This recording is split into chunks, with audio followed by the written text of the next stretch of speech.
안녕하세요. 오늘의 사연을 시작하겠습니다. 저는 결혼 2년 차이고 아직 아이는 없으며 30대 초반의 주부입니다. 일단 신랑은 저와 동갑이고 7년이란 긴 시간 동안 연애하며 이곳이 헬게이트라는 걸 알면서도 결혼을 했습니다. 그만큼 신랑을 사랑했고 믿었으니까요. 지금도 신랑은 너무 사랑하지만 이대로 가다간 제가 죽을 것 같아서 이혼을 요구 중입니다. 이야기를 하기 전에 부연 설명 좀 하자면 현재 우리는 어찌 보면 처가설이 비슷한 것을 하고 있습니다. 우리가 결혼할 때 신랑이 공부 중이었기 때문에 돈이 없었고 시부모님도 도와주실 여력이 되시지 않아 우리 집에서 집을 마련해 주셨어요. 물론 제 이름으로 집을 샀고 현재도 제 명의입니다. 신랑은 결혼 후 6개월 뒤 연구원으로 취업이 되었고 저는 아직도 꾸준히 한 직장에서 근무하고 있고요. 아무튼 이런 상황인데 집이 좁아요. 20평대 아파트인데 아무리 20평대라고 해도 서울 도심에 있기 때문에 값은 꽤 나갑니다. 본론을 말씀드리기 전에 강조할 것은 신랑과 저는 정말 천생연분이라 싶을 정도로 잘 맞고 얼굴 붉히는 일이 시부모를 빼면 전혀 없습니다. 신랑은 정말 제게 있어서는 최고의 신랑이죠. 그런데 이놈의 시댁 정말 좋게 볼래야 좋게 볼 수 없는 거지 같은 시댁 때문에 끊임없이 싸움이 됩니다. 말씀드렸다시피 시댁은 정말 궁핍합니다. 어머님 혼자서 식당을 하시고 아버님은 집에서 정말 탱자탱자 노십니다. 한때 잘 나가는 대기업에서 근무하신 이력 때문에 웬만한 일은 하려고 하지 않으시고요. 약 7년 전 퇴직금을 포함한 6억이나 되는 돈을 주식에 쏟아 부으셨다. 다 말 그대로 망한 케이스죠. 그런데 아버님은 아직도 미련을 못 버리시고 자꾸 주식을 하려고 하십니다. 없는 돈으로 용돈벌이 하신다고요. 뭐 제가 드린 돈도 아니고 제 일도 아니니 전 신경을 쓰지 않았습니다. 솔직히 말씀드리면 인간 같지 않아서 상종을 안 한다는 표현이 더 맞겠네요. 그렇기에 신랑 또한 아버님을 극도로 싫어합니다. 말 자체도 섞이지 않고 명절이면 조부모님 댁으로 가서 제사를 지내고 바로 우리 집으로 갑니다. 오히려 우리 부모님을 더 따르고 더 좋아하죠. 그래서인지 아버님은 신랑을 좀 어려워하십니다. 어떤 문제가 불거질 경우 제게만 연락을 하셔서 도움을 요청하세요. 그럼 저는 절대 확답을 드리지 않고 신랑과 상의해서 신랑을 통해서 답을 드린다고 말씀드리면 모든 게 해결될 줄 알았습니다. 말이 길었네요. 일단 문제의 발단은 약 1년 전 아버님의 대출 요청으로 시작되었습니다. 작년 여름에 꽤 더웠죠.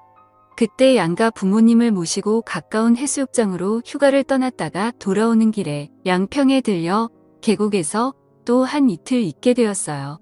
즉흥적인 일이었고 모두들 즐거워하셨죠. 그때 우리 아빠랑 신랑 그리고 시아버지 이렇게 세 분이서 술을 좀 거하게 드시게 됐는데 우리 아빠가 실은 이 자리에 땅을 좀 사놨다. 나중에 은퇴하면 이곳에서 낚시나 하면서 살 거다. 라는 말을 하셨어요. 그러면서 신랑에게 덧붙인 말씀이 나는 너를 아들로 생각한다. 나중에 모든 재산을 다 물려줄 거다. 뭐 이런 식으로 말씀을 하셨죠. 분위기 좋았습니다. 이때까진. 그리고 서울로 돌아와 각자의 생활을 하던 중 아버님께서 제게 전화를 하셨어요. 그러면서 저와 신랑이 살고 있는 집이 얼마까지 대출이 되냐고 물어보시더라고요. 그래서 제가 너무 놀라서 그건 왜 물으시냐 여쭤봤더니 자신이 지금 투자할 곳이 생겼는데 대출을 받아서 1억쯤 빌려달라고 하시더라고요. 어이가 없어서 그냥 웃었어요. 그러면서 그 집 명의가 왜 자신의 아들로 안 되어 있고 내 이름으로 되어 있냐고 그날 너희 아빠가 분명히 우리 아들이라고 하셔놓고는 실은 아닌 거냐고 말도 안 되는 이상한 말을 하시더라고요. 그래서 더 상종하기 싫어서 대놓고 아버님 이건 일단 신랑에게 말은 할 거고요. 전 대출 절대 반대입니다. 라고 딱 잘라 말했어요. 저희 시아버님 경제 개념이 없습니다. 평소에 자잘하게 용돈 달라떼 쓰시고 어느 날은 제 신랑 이름으로 홈쇼핑으로 잔뜩 뭘 주문하시고는 제게 문자로 띡하니 계좌번호를 보내시더라고요. 그래서 일부러 주문 취소도 여러 번 했고요. 어느 정도냐면 반 지하 월세로 사시는 시부모님. 그런데 800만 원짜리 옥침대를 주문하실 정도입니다. 그렇게 생각이 없으세요? 그렇다고 저희가 시부모님을 아예 내몰라라 하는 것도 아니에요. 제가 월급을 받으면 30만 원씩 생활비 하시라고 꼭 어머님 통장으로 붙여드리는데 그것도 시아버님 자신의 통장으로 바꿔달라고 하시는 분입니다. 1년 동안 이런 일들을 당하다 보니까 진절연돌머리가 나서 아버님 이런 짓 하실 때마다 고통받는 건 신랑이었어요. 아무튼 1억 대출 사건이 있고 나서 아버님께서 한동안 저희를 부르지도 않으셨고 제게 연락도 안 하셨어요. 솔직히 마음이 좀 불편하긴 했으나 정말 천국이 따로 없더라고요. 그러다가 친정아빠가 이번에 양평 땅에 집을 지으신다고 급전이 필요한데 현금이 돌지 않는다시며 신랑과 상의해서 약 5천만 원 정도 대출을 받아줄 수 있느냐 아빠가 갚을 테고 올해가 가기 전에 다 털 수 있다 하셨어요. 어차피 지금 사는 집이 저희 부모님께서 해주셨고 저희는 솔직히 내후년 이사 계획이 있었는데 이 집을 팔고 그 돈을 부모님께 돌려드릴 생각이었어요. 그렇기 때문에 신랑은 흔쾌히 수락했고 전 당연히 대출을 받아 저희 아버지께 보태드렸습니다. 그리고 지난 주말 양가 부모님들과 함께 계곡을 놀러 갔어요. 그런데 거기서 저희 엄마가 너희에게 대출받은 그 돈 잘하면 10월이면 정리될 것 같다 라는 말씀을 하셨죠. 솔직히 저는 신경도 안 썼어요. 숨길 이유가 없잖아요. 어차피 내 부모 돈인데. 그런데 그날 시부모님을 댁까지 모셔다 드렸는데 들어오라고 하시더라고요. 그러더니 막 역정을 내시는 겁니다. 어떻게 내가 나한테 이럴 수 있냐부터 시작해서 머리가 없다 능히 배웠다고 맨날 공평 형평 찾는 것들이 이렇게 부모가 아무것도 없다고 개무시를 한다느니 전 무슨 소린가 했어요. 알고 봤더니 자기는 대출 안 받아주고 저희 아빠는 대출을 받아줬다고 난리더라고요. 그러니까 신랑이 화를 내면서 그 집이 아버지 거냐고 내 것도 아니고 이 사람 것도 아니고 장인어른 거 다 왜 남의 것에 욕심을 내냐 막 몰아붙였어요. 그러다 언성이 높아지고 신랑이 해서는 안 될 말을 했죠. 연 끊고 살겠다. 나도 더는 염치 없어서 못 살겠다. 부끄럽다. 뭐 이런 말이야. 그랬더니 시아버지가 제게 내가 결국에는 부자의 연을 끊는구나 그러시더니 다짜고짜 제 뺨을 때리셨어요. 지금 생각해도 어이가 없네요. 전 너무 화가 나서 눈이 돌았고 그 자리에서 신랑 따귀를 때렸죠. 그랬더니 시어머니가 눈이 뒤집히더라고요.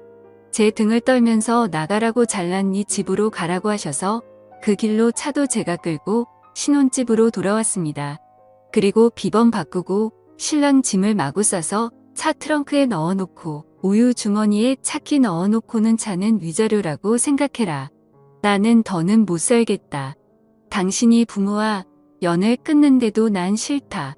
정말 당신의 부모님들의 몰상식한 행동을 더는 참을 수가 없다라고 카톡 보내놓고 전화 꺼놓고 일요일까지 불도 안 켜고 집안에 치과하고 있었습니다. 문 두드리고 벨 누르고를 3시간에 한 번씩 하더니 아무도 없다고 느꼈는지 오후 9시가 되어서는 조용하더라고요. 음성이 여러 들어와 있고 마음은 아프지만 정말 생각하면 할수록 억울하고 화가 나네요. 그리고 바로 등기로 이혼 신청서를 시댁으로 보냈어요. 바로 당신들 때문에 이혼하게 되었다고 얼마나 행복하시냐고 위자료 같은 건 청구하지 않을 거라고 그냥 이대로 조용히 이혼만 하게 해달라고 편지를 넣었고요. 신랑이 오늘 점심시간에 회사로 찾아왔고 제발 생각 바꿔달라고 울면서 빌었어요. 평생을 잘하면서 산다고요. 장인어른과 장모님을 부모로 생각하고 자신의 부모와는 연 끊고 살겠다고요. 하지만 핏줄을 제가 왜 끊나요? 그건 해서는 안 될 일이죠. 신랑의 얼굴을 보기 전까진 확고했지만 신랑을 보고 나니 또 마음이 흔들리네요. 얼굴이 반쪽이 되었더라고요. 아마 아무것도 먹지 못했을 거예요. 예민한 사람이라 잠도 못 잤을 테고 너무 마음이 아픕니다. 저에게 시집 식구들이 전혀 터치를 하지 않는다는 각서의 공증을 받고 신랑과 그냥 살고 싶단 생각이 듭니다. 시아버지란 작자는 정말 목소리도 듣고 싶지 않고요. 어떻게 하는 게 가장 현명한 일인지 알려주세요. 저희 부모님은 너만 시댁과 연 끊고 신랑은 대소사 때만이라도 드나들게 해라. 이혼을 하기엔 너희 둘은 좋지 않느냐라고 저를 회유하시는 중입니다. 솔직히 이혼녀의 딱지도 좀 두렵긴 하고요. 현명하게 대처하는 방법 좀 알려주세요. 오늘의 사연 들어주셔서 감사합니다.